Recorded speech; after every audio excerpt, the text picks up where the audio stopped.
인도하여 주시고 이 시간 영과 진리로 예배드릴 수 있도록 축복하시니 참으로 감사드립니다. 이제 말씀을 듣는 시간입니다. 이 시간 말씀에 집중할 수 있도록 하나님 인도하여 주시고 오늘도 들려지는 말씀을 통해서 주의 음성을 듣게 하여 주시고 하나님 그 말씀을 붙잡고 우리가 믿음으로 살아갈 수 있도록 인도하여 주시옵소서. 어린 종을 붙잡아 주시고 오늘도 준비된 말씀을 온전히 전할 수 있도록 하나님 함께하여 주시옵소서. 아멘. 모든 영광을 주님께 올려드리며 살아계신 우리 주 예수님의 이름으로 감사하며 기도하옵나이다. 아멘. 할렐루야. 아멘. 반갑습니다. 네, 한 주간도 주 안에서 평안하셨습니까? 아멘. 우리 사회 역사하고 또 우리 반갑게 인사하겠습니다. 샬롬, 주의 사랑으로 사랑합니다. 축복합니다. 인사할게요. 시작. 샬롬, 주의 사랑으로 사랑합니다. 축복합니다. 우리 앞뒤 뒤하고로 다시 한 번 더 인사할게요. 안 하신 분들을 향해서 반갑게 인사해 주시기 바랍니다. 시작. 샬롬, 주의 사랑으로 사랑합니다. 축복합니다. 아멘. 주의 사랑으로 사랑하고 축복합니다. 아멘. 자, 오늘은 본문 말씀을 통해서 광야에서 누리는 기쁨, 광야에서 누리는 기쁨이라는 제목으로 말씀을 전하겠습니다. 오늘도 말씀 가운데 성령의 풍성한 은혜가 우리 사랑하는 성도님들 10년 가운데 충만하게 임하시기를 주님의 이름으로 축복합니다. 아멘. 아멘. 우리가 인생을 살아가다 보면 한 번쯤 광야를 경험하게 되죠. 예? 진로 때문에 또는 이성 때문에 가정의 어떤 여러 가지 문제 때문에 자녀들 문제 때문에 건강이나 사업이나 또한 직장 문제 때문에 다양한 이와 같이 다양한 인생의 문제들 때문에 우리가 인생의 광야를 경험할 때가 있다라는 것입니다. 자, 그런데 이 광야는 누구나 다 있다는 것을 우리가 알아야 돼요. 누구는 있고 누구는 없다. 이게 아니라 모든 인생은 전부 다 이 광야길을 걸어간다라는 거예요. 네? 그 문제의 내용이 다를 뿐이지 광야의 길을 걸어간다는 사실을 우리가 알아야 됩니다. 어떤 사람이 이렇게 얘기를 하는 거예요. 다른 사람들은 다들 행복한 삶을 살고 있는데 왜 나만 이렇게 불행할까? 왜 나만 이렇게 고통받을까? 왜 나만 이렇게 힘들까? 이렇게 생각을 하는데 그것은 자기 혼자 본인만의 그런 착각이라는 것을 우리가 알아야 됩니다. 아멘. 사람은 누구나 다 나름의 광야를 겪고 있다는 거예요. 아멘. 누구에게나 문제가 있고 어려움이 있고 시련과 고통이 있다는 사실을 우리가 알아야 된다라는 것입니다. 자, 사회에서 또한 역사에서 또한 아주 크게 성공한 인생들을 가만히 보면 그분들이 평안할 것 같지요. 그 자리에 올라가기까지 인생에 엄청난 험한 그 굴곡들이 있었다라는 것을 우리는 알 수 있다라는 거예요. 그들이 엄청난 광야길을 통과하고 나서 그 자리에 올라갔다는 것을 우리가 역사를 통해서 또는 사회를 통해서 우리가 배울 수 있다라는 것입니다. 자, 성경의 인물들도 마찬가지예요. 광야를 걸어갔던 인생들이 얼마나 많은지 모릅니다. 우리가 잘 아는 모세. 애굽의 왕자였습니다. 애굽의 왕자였던 모세가 하루아침에 동안망자의 실세가 돼서 광야에서 자그마치 40년 동안을 생활을 하고 있다. 또한 다윗이요. 다윗. 이스라엘의 그 위대한 왕. 이 다윗도 이스라엘의 영웅이었지만 왕이 되기 전에 사울의 칼을 피해서 13년 동안 광야 생활을 했다라는 거예요. 우리 예수님의 공생애를 시작하실 때 예수님도 광야로 성령님께서 내모르셔서 예수님께서 광야에 40일 동안 금식을 하시고 주야로 금식을 하시고 광야로 내몰리면서 사단에게 시험을 겪는 그런 고단을 경험을 했다라는 것입니다. 자, 이렇게 인생은 누구나 나름대로의 광야를 살아가고 있다. 아멘? 자, 우리가 살아가면서 경험되는 실패나 이별이나 배신, 가난, 외로움, 두려움, 그리고 우울증 같은 이 모든 것이 우리가 살아가면서 통과해야 될 광야들이라는 사실을 우리가 알아야 됩니다. 그렇다면 광야는 어떤 곳일까요? 광야는 어떤 곳일까요? 자, 광야는 아무것도 없는 곳이죠. 끝없는 사막. 더더군다나 파종할 곳이 없기 때문에 씨를 뿌려도 뿌릴 수 없는 곳이 바로 광야예요. 그곳에서 생존할 가능성이 전혀 없는 것이 광야잖아요. 먹을 것도 없고 마실 물도 없어요. 이스라엘 백성들 당시 시대엔 무화과, 포도나무, 석류 이런 것들을 따먹었는데 이런 것들이 없는 곳이 바로 광야다라는 거예요. 모든 것이 없는 것 투성이, 아무것도 없는 것. 아무것도 없진 않겠지만 그래도 우리가 살아가는데 정말 필요한 것들은 없는 곳이 바로 광야라는 거예요. 또한 광야는 아무것도 할 수 없는 곳이 광야예요. 아무것도 없으니까 아무것도 할 수 없는 것이 바로 광야라는 거예요. 그러나 딱 하나 할 수 있는 게 뭐냐? 광야에서는 오직 전능하신 하나님께 무릎을 꿇을 수 있죠. 그래서 광야를 통해서 우리가 하나님을 만날 수 있게 된다는 것입니다. 네? 광야는 샘이나 무물이 없어요. 대신에 하나가 있습니다. 이게 바로 오아시스예요. 오아시스. 자, 어린 왕자를 쓴 생텍쥐베리는 이렇게 얘기를 합니다. 어린 왕자를 통해서 광야가 아름다운 것은 어딘가에 오아시스가 숨어 있기 때문이다. 아멘. 그 오아시스가 바로 뭐겠습니까? 물이죠, 물. 물이에요, 물. 자, 광야를 지나가는 사람의 머릿속에 온통 한 가지 생각밖에 없어요. 이게 뭘까요? 물이지. 네? 빨리 오아시스를 발견해서 이 갈증을 해결하고 싶은 거예요. 물을 만나야 살 수 있고, 물을 만나지 못하면 거기서 죽는 거예요. 갈증 때문에 죽는 거예요. 이 물이 바로 오아시스에 숨겨져 있다라는 것을 우리가 알 수 있다라는 것입니다. 자, 저도 목회자가 되기 전에는 수많은 광야를 거쳤습니다. 나이 30이 되도록 삶의 방향도 목적도 없이 흐느적거리는 세월들이 있었어요. 머릿속에는 이 방향이 없으니까 날마다 고뇌와 인생에 대한 갈증들만이 있었던 시기가 바로 그런 시기였다라는 것입니다. 자, 그런데 그런 세월 속에서 절망하며 고민하다가 바로 주님을 만났죠. 그리고 이렇게 목사가 돼서 이제 하나님의 길을 걸어갈 수 있는 종이 되었다라는 것입니다. 이것이 얼마나 감사한지 몰라요. 예? 자, 그런데 때로 신앙생활을 하다 보면 우리가 광야를 찾아야 할 때가 있다는 것을 우리가 알아야 됩니다. 광야가 찾아올 때도 있지만 우리가 광야를 찾아 나가야 될 때가 있어요. 왜? 물이 없기 때문에. 우리가 물이 없으면 광야를 찾으러 나가야 되는 거예요. 이 물은 영적인 목마름이겠죠. 이 영적인 목마름이 있기에 그것을 채울 수 있는 영적인 물, 그것이 바로 광야이기 때문에 그것을 우리가 찾아 나서야 될 때가 있다는 사실을 우리가 알아야 됩니다. 자, 오늘 본문에 등장하는 이 사람이 바로 그런 사람이었어요. 에디오피아 여왕 간다게의 국보를 맡은 네시, 바로 오늘의 주인공이에요. 이 네시가 오늘날로 말하면 어떤 사람이냐? 재정부 장관이에요. 나라의 그 재정을 다 맡고 있는 그런 장관격인 사람이었다라는 거예요. 자, 이 네시는 여왕의 국고를 맡은 관리로서 어려울 수 없는 사람이었어요. 권력도 있었고, 재력도 있었고, 지력도 있었어요. 지혜도 있었단 말이에요. 도덕적이고 윤리적이었습니다. 왜? 도덕적으로 윤리적이어야 나라의 살림을 맡길 수 있기 때문에. 다 검증해가지고 세운 자리가 바로 그 자리 아니겠습니까? 자, 그러나 이렇게 세상에 많은 것을 가지고 있었어도 그에겐 채워지지 않는 갈증이 있었다라는 것입니다. 그 갈증이 무엇일까요? 갈증. 자, 우리 인생들은 육적인 것이 채워진다고 해서 만족할 수 없어요.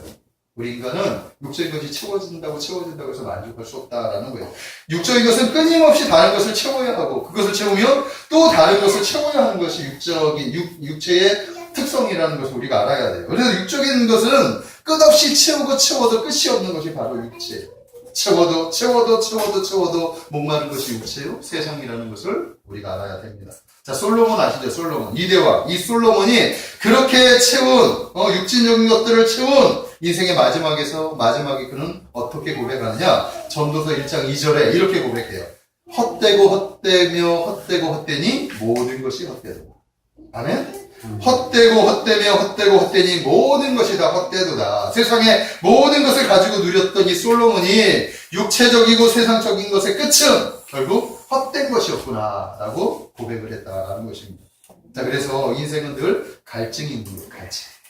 그런데 오늘 에디오피아 네시의 이 갈증은 다른 갈증이에요. 육체적인 갈증이 아니라 바로 영적인 갈증이 있었다. 아멘? 아멘. 네? 이것이 바로 영적 목마름이겠죠. 그래서 이 영적인 갈증, 이 영적인 목마름이 있기에 그는 일부러 어디로 갔느냐? 광야길을 자기가 찾아서 택해서 오아시스를 찾아 그곳을 이렇게 지나가게 되었다라는 것입니다. 자, 우리나라에도 이와 비슷한 인물이 있어요. 그 인물이 누구냐? 이어령 교수예요. 이어령 교수. 자, 이어령 교수 우리나라 최초의 문화부 장군까지 이렇게 했던 인물입니다.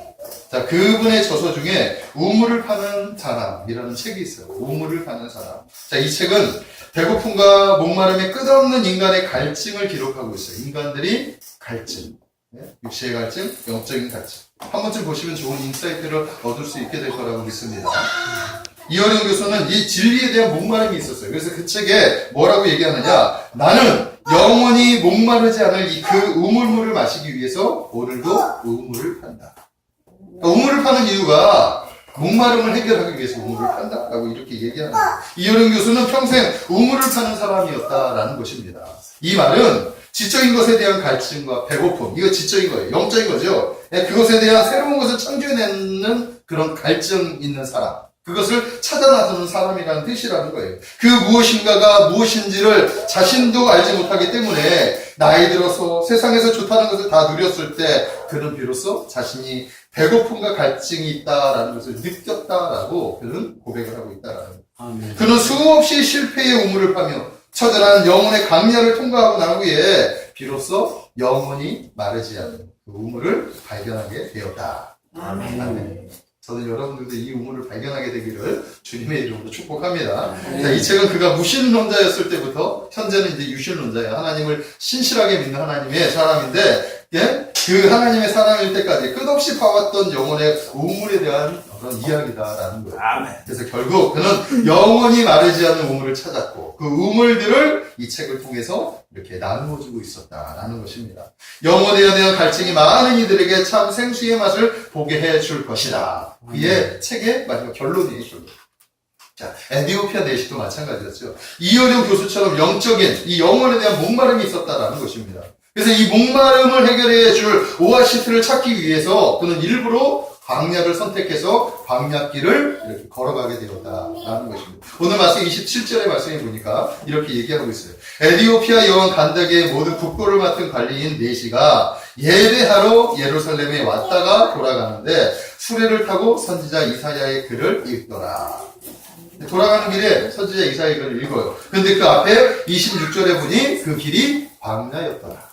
아멘? 그러니까 광야였다. 그러니까 에디오피아 내시는 예루살렘에 가서 예배를 드리고 난 후에 일부러 성경을 읽기 위해 한적한 광야길을 택해여 갖고 그곳에서 이사야의 글을 읽고 있었다라는 것입니다. 자, 내시는 많은 것을 가지고 있었던 인물이었어요. 거기에다가 도덕적으로도 출중한 인물이었어요.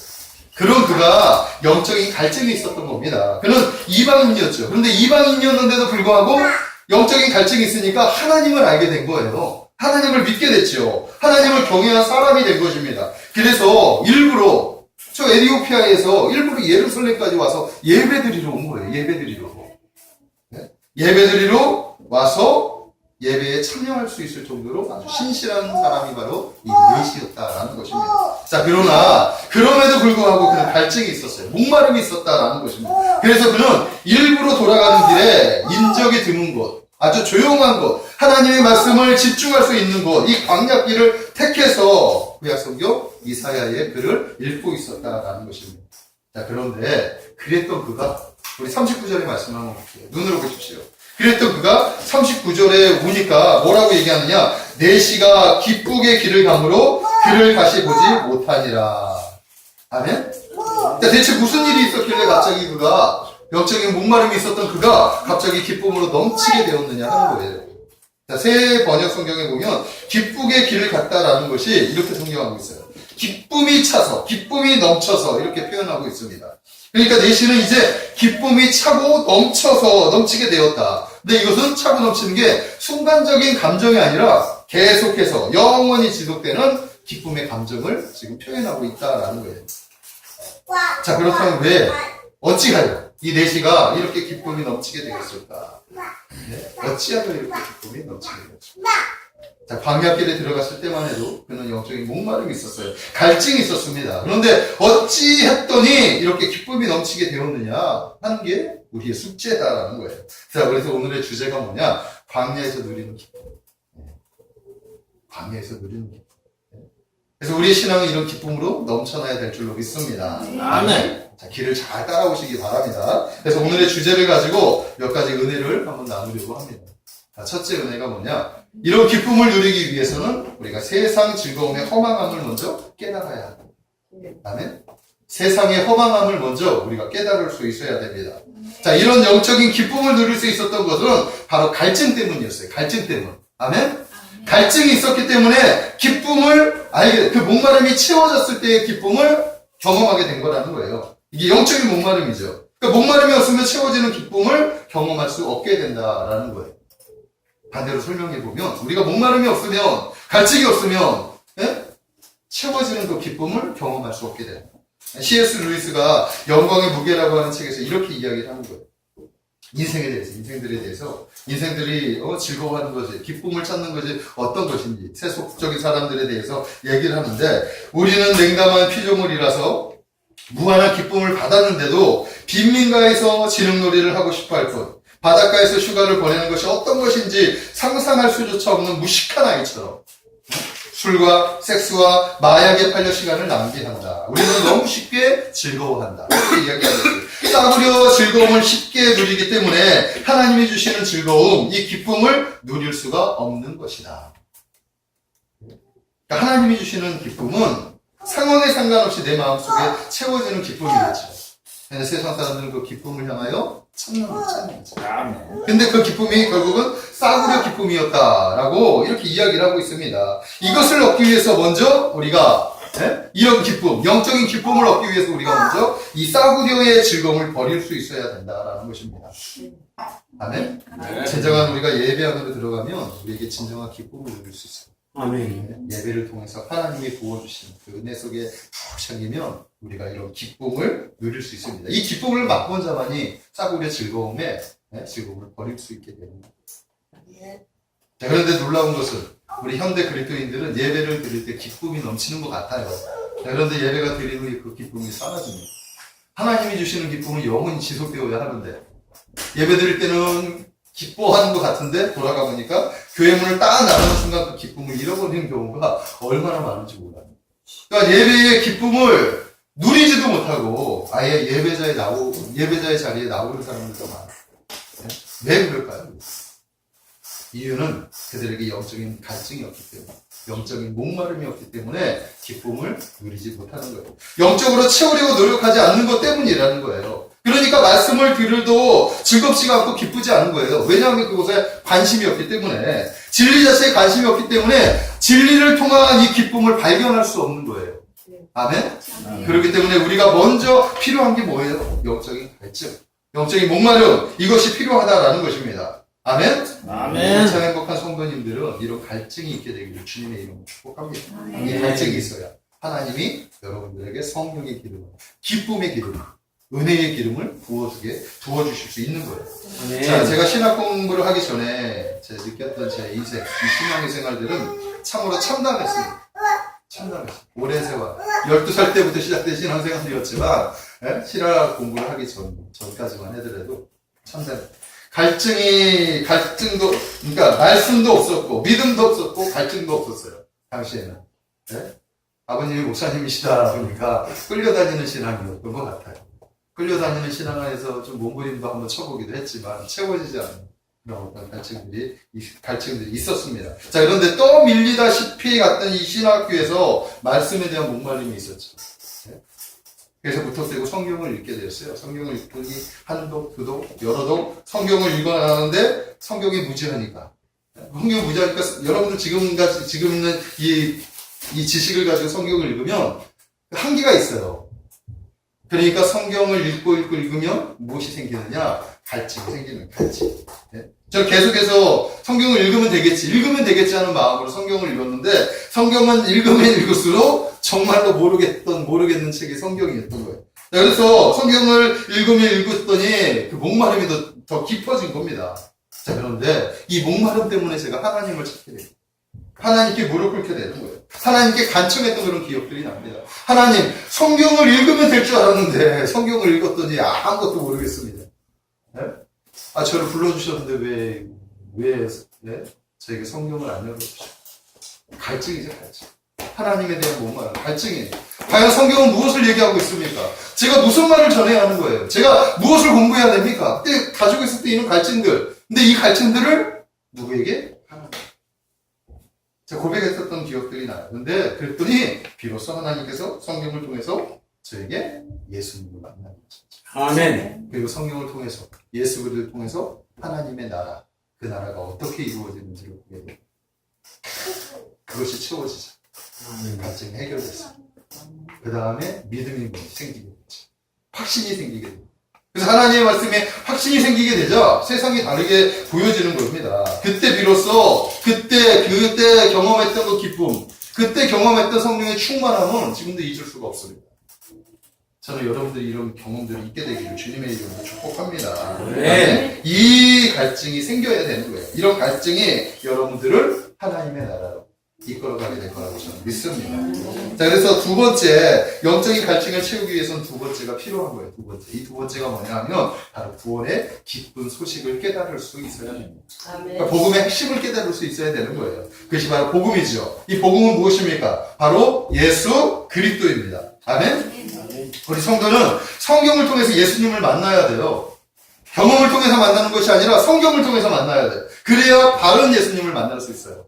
경험도 중요하지만 그 경험은 감정이나 느낌이긴데 이 느낌보다 더 중요한 건 말씀을 통해서 하나님을 만나야 돼요.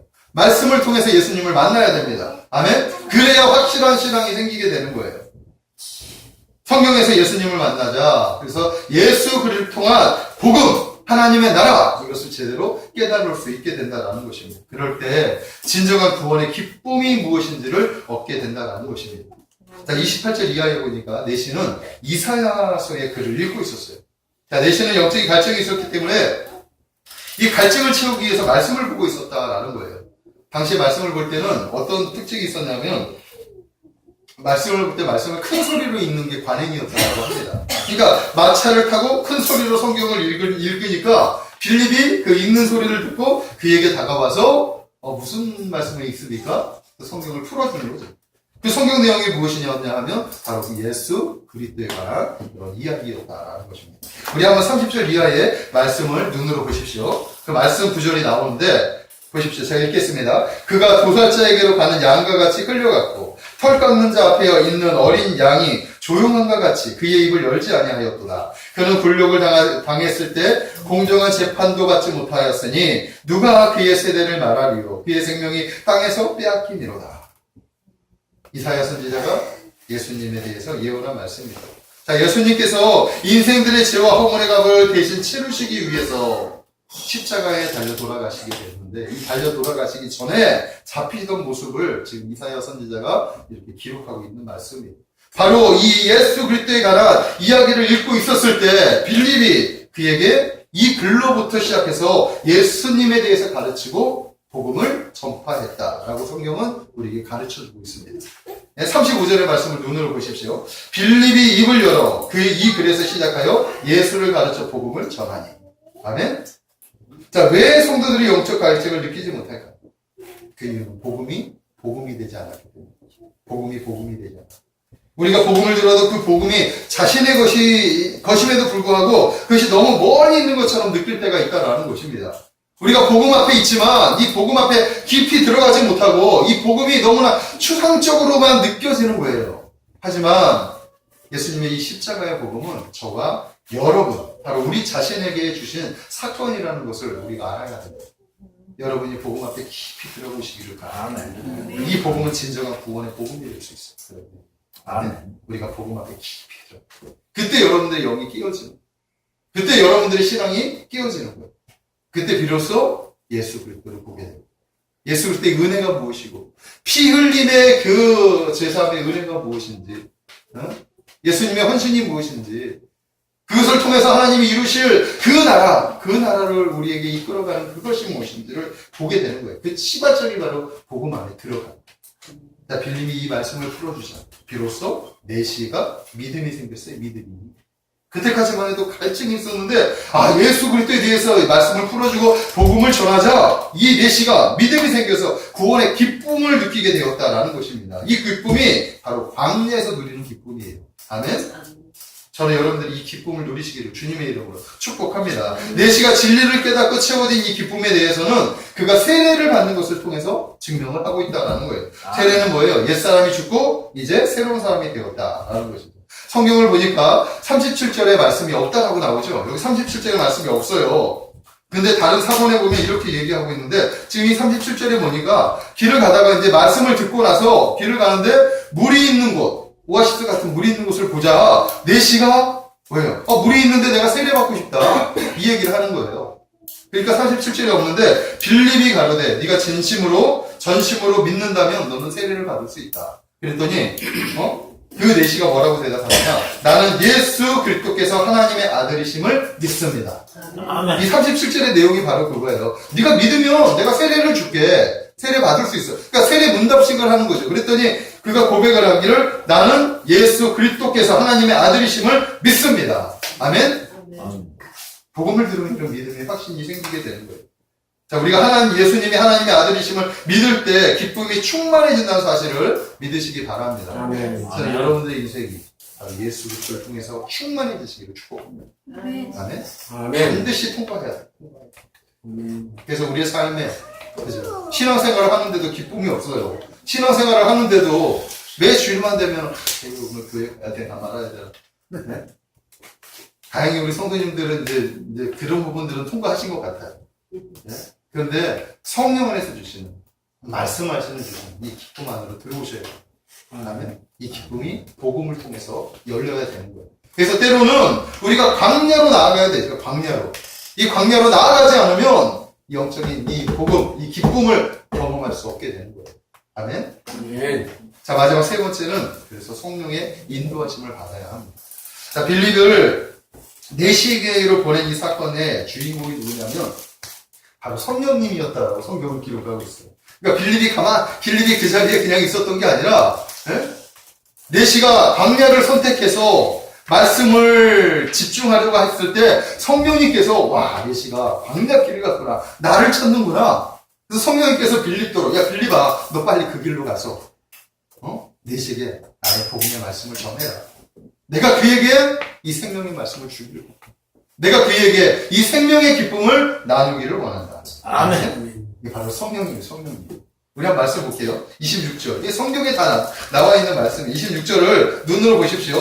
주의 사자가 누구겠습니까? 성령님이셔요. 성령님이 빌립에게 말하여 이르되 일어나서 남쪽으로 향하여 예루살렘에서 가사로 내려가는 길까지 가라 하니 그 길은 광야라. 아멘? 그러니까 지금 이 광야에 누가 있는 거예요? 에디오피아 내시가 지금 자신이 이제 에디오피아로 돌아가는 그 길에 이 광야길을 선택한 그 길로 보낸 거예요. 그리고 29절에 보니까 성령이 빌립더러 이르시되 이 수레에 가까이 나아가라. 그러니까 이 내시가 지금 하나님의 말씀 이사야서를 보고 있는데 가까이 나아가라. 그러니까 그래야지 이 말씀이 들릴 거 아니에요. 이게 다 누가 뒤에서 배후에 조종합니까? 성령님이 조종하고 계시다는 거예요. 자, 우리가 영적인 목마름을 가지고 그것을 채우기 위해서 광야로 들어가면 우리 성령님께서 우리에게 도와줄 도와줄 우리를 깨우칠 영적인 지도자들을 만나게 하거나 보내주신다는 사실을 믿으시기 바랍니다. 자, 내시가 영적 갈증을 가지고 있을 때 광야로 갔을 때 성령님께서 빌립을 보내주셔서 그래서 갈증이 해결됐다라는 거예요. 그러므로 우리가 광야로 들어가면 성령님께서 우리에게 맞는 해결책을 보내주시는 거예요. 우리에게 오아시스를 만나게 하셔서 그 물을 우리의 갈증을 해결할 수 있는 물을 만나게 하는 거예요. 성령의 담비를 우리에게 내려주신다는 사실을 믿으시기 바랍니다. 아멘. 저는 여러분들이 이 경험을 꼭 하게 되기를 주님의 이름으로 축복합니다. 성령님께서는 내시의 구원을 위해서 일하고 계신다. 성령님은 우리를 구원하시기 위해 지금도 일하고 계시다는 사실을 믿으시기 바랍니다. 아멘. 그래서 성도들은 성령의 인도하심을 받아야 하는 거예요. 출애굽기 13장 21절에서 22절에 보니까 이스라엘 백성들을 인도하시는 그 여정에 이런 말씀이 있어요. 여호와께서 그들 앞에서 가시며 낮에는 구름기둥으로 그들의 길을 인도하시며 밤에는 불기둥을 그들에게 비추사 낮에나 밤이나 진행하게 하시니 낮에는 구름기둥으로 밤에는 불기둥이 백성 앞에서 떠나지 아니하십니다. 아멘. 아멘. 구름기둥과 불기둥으로 이스라엘 백성들을 인도하시고 멈추게 하시고 보호하신 게 우리 하나님이라는 사실을 믿으시기 바랍니다. 아멘. 하나님이 이스라엘 백성들을 애굽에서 출애굽을 하신 후에 가나안으로 인도하실 때 이렇게 인도해 주셨던 것처럼 우리 인생도 성령님을 보내주셔서 우리를 인도해 주시는 거예요. 요한복음 16장 13절에 예수님께서 이렇게 말씀하셨습니다. 진리의 성령이 오시면 그가 너희를 모든 진리 가운데로 인도하시리니 그가 스스로 말하지 않고 오직 들은 것을 말하며 장래일을 너희에게 알리시리라. 아멘. 성령님께서 역사하시면 성령의 인도하심을 받으면 우리 안에 우리가 깨닫지 못한 하나님의 말씀들을 깨닫는 은혜가 있게 됩니다. 아멘. 저는 요즘 아침에 큐티할 때마다 은혜가 막 넘쳐요. 네? 아침 큐티 시간이 저에게는 생명의 시간. 진짜. 여러분들도 큐티에 좀 도전해 보시기를 주님의 이름으로 축복합니다. 아침이 됐든 저녁이 됐든 꾸준히 하게 되니까 처음에 했던 거하고 지금하고 완전히 달라요. 그냥 읽는 가운데 갑자기 어떤 본문 하나에 갑자기 꽂힐 때가 있고 어떤 단어 하나에 꽂힐 때가 있어요. 그러더니 얼마 전에는 어제였죠. 어제였는데 새벽에 이제 큐티를 하는데 갑자기 말씀을 다 보는데 그냥 막 그 옆에다가 메모지에다 막 글을 썼는데 그게 한편에 설교가 됐어요. 하나님이 감동을 갑자기 주시더라고요. 큐티를 통해서 깨닫는 은혜들이 너무나 많습니다. 아멘. 이게 정말 성령님이 역사하십니다. 내 안에 계신 성령님께서 말씀을 통해서 나를 깨우치시죠. 옛날에는 깨닫지 못했던 은혜들을 말씀을 통해서 깨닫게 되는 거예요.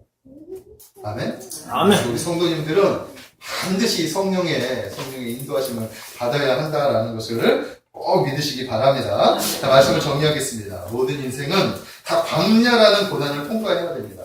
자, 우리가 할 수만 있다면 광야를 피하고 싶어 할 때가 많아요. 자, 그런데 때로는 우리가 광야를 찾아야 할 때가 있다라는 것을 우리가 알아야 됩니다. 그때는 오히려 피하는 것이 아니라 당당하게 광야를 찾아 나서야 돼요. 왜? 그것이 바로 우리에게 생명의 그 기쁨. 그죠? 하나님이 주시는 그 구원의 기쁨을 주시기 때문이에요. 오늘 에티오피아 내시는 하나님을 믿었음에도 불구하고 은혜에 대해서 예배의 은혜를 경험했는데도 불구하고 채워지지 않는 이 영적인 목마름이 있었습니다. 말씀에 대한 갈증이 있었다라는 거예요. 그래서 그는 일부러 광야를 선택해서 말씀에 집중하기 위해서 걸어가고 있었다. 그때 성령님께서 빌립을 보내주셔서 이 내시에게 필요한 이 영적인 갈증을 해결해 주신 사건이 바로 오늘의 말씀의 사건입니다. 비로소 내시는 구원의 진리를 발견했죠. 그래서 진리 안에서 기뻐치며 아주 기쁘게 돌아갔다라고 성경은 말씀하고 있다라는 거예요. 자, 이 과정에서 우리가 세 가지를 나눴습니다. 첫째는 이런 은혜, 이 기쁨을 누릴 수 있는 그 과정은 첫째, 우리가 세상의 즐거움에 대한 이 허망함을 먼저 깨달아야 된다. 둘째는 구원의 기쁜 소식, 즉 예수 그리스도를 깨달아야 된다. 만나야 된다. 말씀을 통해서. 마지막 세 번째는 성령의 인도하심을 받아야 한다라는 것입니다. 아멘. 자, 이어령 교수님이 우물을 파는 사람을 통해서 마지막 이렇게 이야기를 하고 있습니다. 생명을 얻고 싶다면 광야로 가야 한다. 광야는 인간의 시스템을 움직이는 곳이 아니다. 그러므로 우리는 광야로 가야 한다. 광야는 하나님만 계시는 곳이고, 광야는 우리의 간증이 있는 곳이다. 아멘. 사랑하는 성도 여러분, 광야로 가십시오. 광야로 가십시오. 광야에서 주님을 찾으십시오. 그래야 주님을 만날 수 있습니다. 하나님께서는 내시에게 성령을 통해서 빌립을 보내주셨던 것처럼 우리들에게도 그 빌립을 보내주실 거라고 믿습니다. 성령님의 역사하십니다. 저는 여러분들이 꼭 그 빌립을 만나기를 주님의 이름으로 축복합니다. 여러분의 주위에 하나님께서 예비하신, 성령님께서 예비하신 그 빌립들이 있어요. 빌립들. 네? 근데 그 빌립은 어디에서 만나느냐? 바로 광야로 우리가 나가요. 그때 만나는 거예요. 기도하겠습니다. 사랑의 하나님 감사합니다. 인생에 찾아오는 광야, 그 광야는 우리에게 고단을 주지만 또 때로는 우리가 그 광야를 찾아야 할 때도 있다고 성경은 우리에게 가르쳐주고 있습니다. 우리가 신앙생활을 하면서도 복음에 대한 무지와 또한 진리에 대한 목마름이 없이 살아가다 보면 하나님이 주시는 이 놀라운 기쁨을 경험할 수 없습니다. 그래서 우리에게 영적인 목마름이 생길 때 우리는 그 영적인 목마름에 아버지 하나님 정말 치우칠 수 있도록 광야로 나아가야 될 줄로 믿습니다. 오늘 우리 사랑하는 성도님들이 아버지 그 광야의 길로 나아갈 수 있기를 아버지 소망합니다. 그래서 성령님이 인도하시는 사람을 만나고 성령님이 역사하시는 그 일들을 경험할 수 있게 하여 주셔서 내시가 비로소 진리를 깨닫고 기쁨이 충만했던 것처럼 우리 사랑하는 성도님의 삶 속에 진리에 대한 그 기쁨이 가득 넘칠 수 있도록 인도하여 주시옵소서. 아멘. 예수님의 이름으로 감사하며 기도하옵나이다. 아멘. 아멘. 우리 찬양하겠습니다. 주보 뒤에 나와 있는 찬양. 오, 이 기쁨.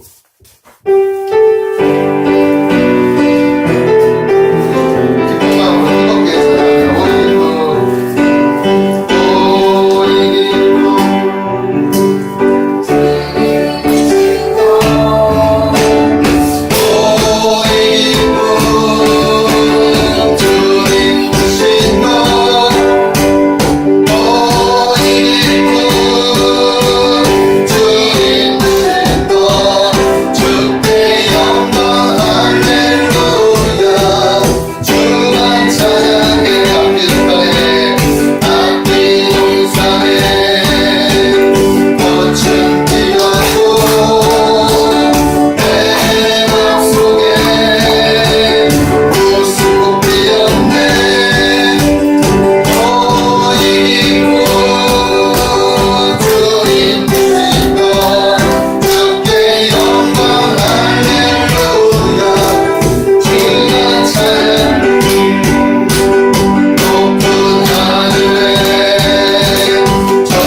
아멘, 아멘, 하나님 나오겠습니다. 이 시간 준비한 예물을 하나님 앞에 올리는 시간입니다.